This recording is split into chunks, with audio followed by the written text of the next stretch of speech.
এইমাত্র রান্না করে এসে একটু দাঁড়িয়ে। বৌমা, তুমি দুপুরে একটা তরকারি রান্না করেছো? একটা তরকারি দিয়ে কি ভাত খাওয়া যায়? এই গরমে কাঠের জালে আর কটা তরকারি রান্না করতে বলছো আমায়?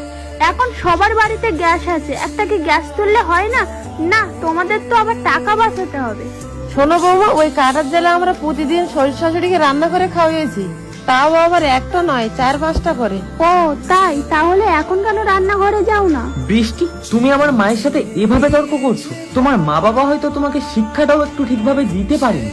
একটা কথা কি কখনো ভেবে দেখেছো নিখিল, আজকাল শাশুড়ি বৌমার ঝামেলার কারণে বেশিরভাগ স্বামী স্ত্রী সম্পর্ক কিন্তু বিচ্ছেদে পরিণত হয়। প্রতিটা ছেলেই মা ও স্ত্রীর ঝামেলাতে সবসময় মাকেই সাপোর্ট করে।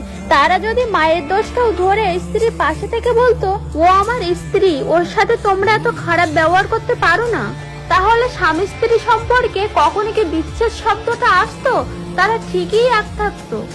এবার তোমরাই বলো, আমি কি একটাও কথা ভুল বলেছি?